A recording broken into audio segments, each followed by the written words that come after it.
What's up, guys? Today we are with Sunny, a buyer agent on our team. This is where we show you the ins and outs and everything there is to know about mobile homes. It is truly our mission to transform lives through mobile homes. So thanks for watching Franco Mobile Homes. And Sunny just completed a great deal for her clients, helping people sell their home in Monterey Oaks. And we just wanted to kind of elaborate on what happened here because we love helping people around mobile homes and all the nuances around mobile homes. So, hi, Sunny. Hi, Franco. Thanks for having me. Of course.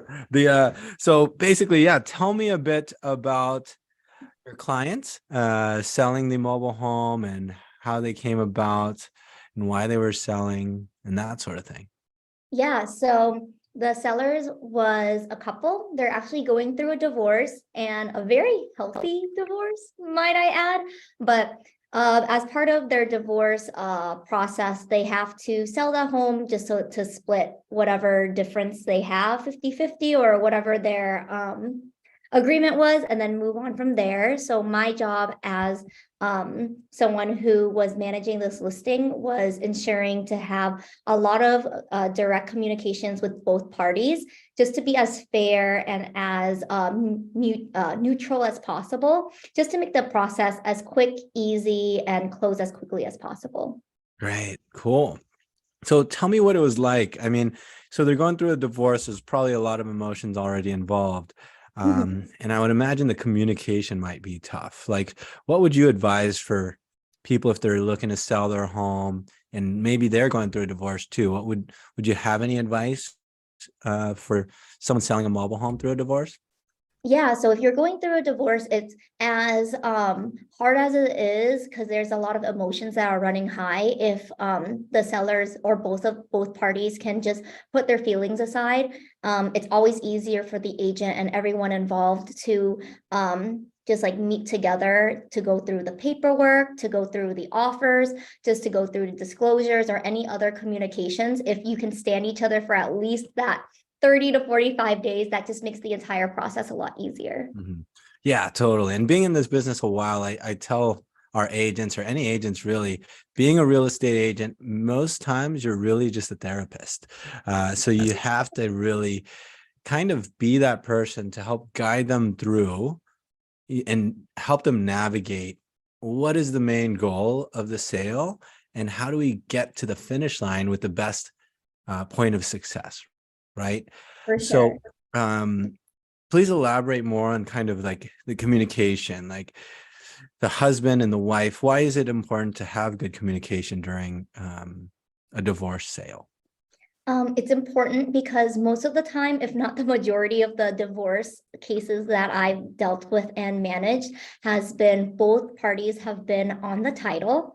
So that means that before anything can happen, both parties have to sign and agree to it. So if my communication is with two people separately, I kind of have to repeat, like play telephone or with what the other party is going, like whatever they decide. Whereas if you're just both in the room at the same time, I can formally present the offer, give you guys my pros and cons, listen to what your concerns or what you want out of the deal first, just to align on your interests so that we can move on from there, whether it's through a counter offer or if they want to just get this over with, then they can accept it. It's usually a lot harder if I just present it to one party and he or she agrees, and then the other parties is like, no, wait a minute, I want more money. I don't like the terms. Then it just kind of creates a bottleneck. Whereas if you're just in the room together and I formally present it to both of you guys, then we can negotiate from there to figure out what the next step forward is. Gotcha. Cool. Well, awesome. So now that we got, because it's very important that both sides are always kind of, you never want one party to feel like you're favoring the other, and you want to always be ethical and very fair. And, with that, you want to make sure that that both of them are in the communication both at the same time. but every case is different. Every divorce is different. Sometimes there's lawyers involved. Fortunately, in this one, there wasn't. But you always want to make sure that both are in the know, right? Yeah, exactly. So really good. Now, if you could just what do you feel like the differences are between selling a single family home and walking through selling a mobile home? What are the nuances and things of why they should work with a mobile home expert when it comes to selling a mobile home? Yeah, so I actually made a YouTube video on this that is coming soon. But one of the major differences when going to sell a single, like a residential home, whether it's a townhouse, condo, or single family residence, and a mobile home, as the seller is park approved, like park reinspection, is that's when the park manager conducts an exterior inspection and lists out what needs to be repaired before close of escrow. For residential, you probably will never have that unless it's stipulated in like the HOA laws, which I haven't seen yet.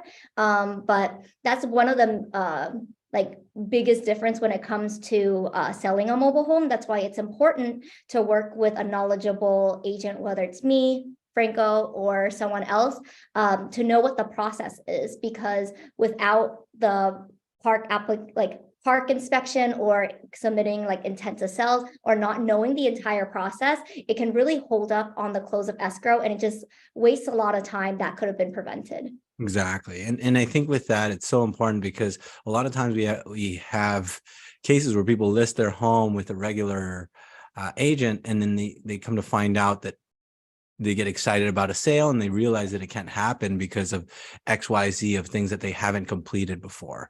And fortunately, we've dealt with these managers before, and we know these different steps that need to be taken in order to get the home sold properly.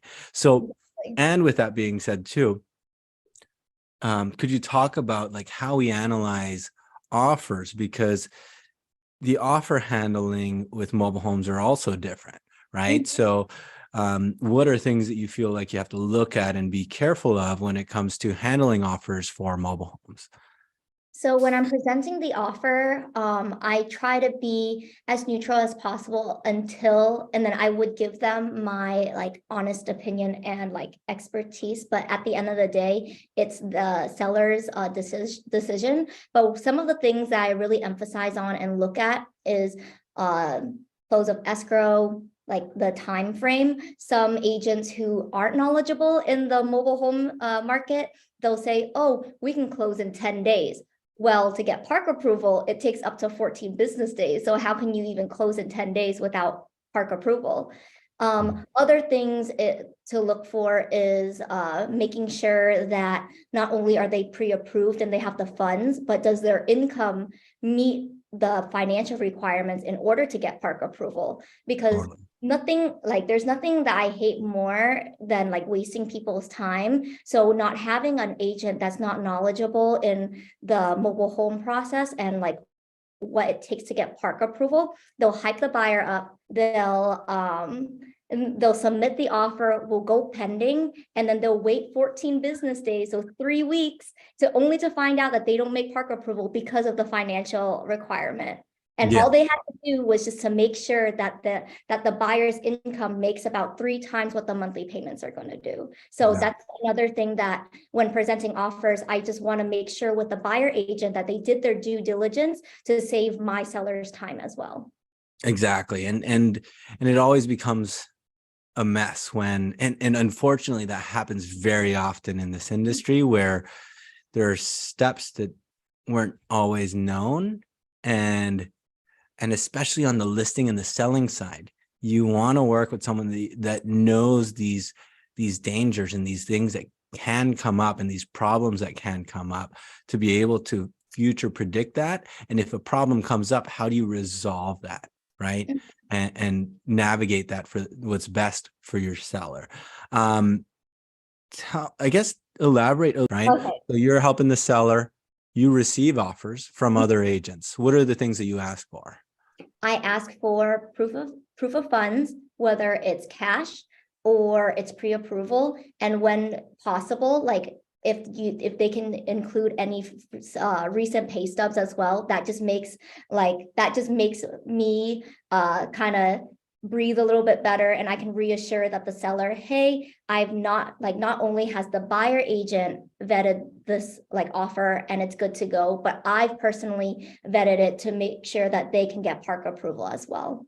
Perfect. Yes, because people don't realize that you can be a full cash buyer and still get park denied. Yeah, right. exactly. And that's, it's important to analyze the offer that way. One thing that I want to mention too, because this has happened to a seller of mine before, is that you also want to ask what kind of pets they have, because I've seen it before where they've become at the end of the close and they come to realize that their pets aren't allowed in that park and they have to cancel the whole thing. So, that yeah. if they have anyone else that they're responsible for, like keeping a roof over their head, whether it's a roommate, a family member, but this only comes this only becomes an issue when you're dealing with 55 and up parks, because some of their rules and regulations might be different. Some 55 and up parks may allow anyone over 18 live with them.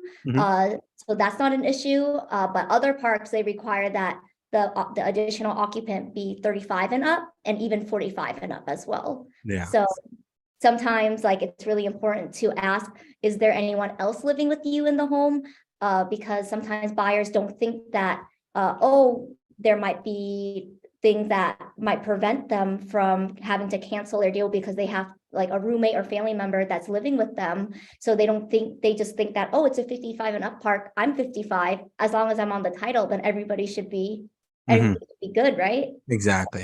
And it's important to know the differences for each parks too. And then the last thing I want to mention about that too is be aware, or at least get the buyer agent aware of also the car parking.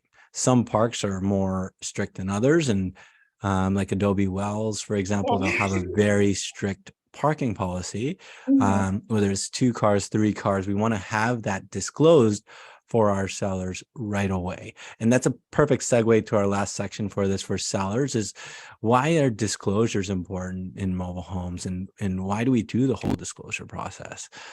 So disclosures are super important because it gives the buyer full visibility on what they're offering, and that just prevents a deal from falling through. So for example, if let's say you have all the disclosures done, I can send it to the buyer agent that's interested before they submit an offer. And then if everything looks good, then they can go ahead and submit it. Then we can go hopefully pending. Whereas if the disclosures isn't done and they submit an offer and we go pending, and then we give them the disclosures, if they go through it and something comes up that is just a hard no for them, we just kind of wasted your time and your energy on accepting the offer and getting your hopes up that it's going to close. So it's kind of just alleviating that one last step in order to prevent an offer from falling out once you accept it. Gotcha. Well, cool. Anything you want to add as far as working with sellers and what sellers should in mobile home parks should keep an eye out for? Yeah, so when you're working with when it comes to selling your mobile home, I just want to say go with a mobile home expert and not maybe your regular residential real estate friends.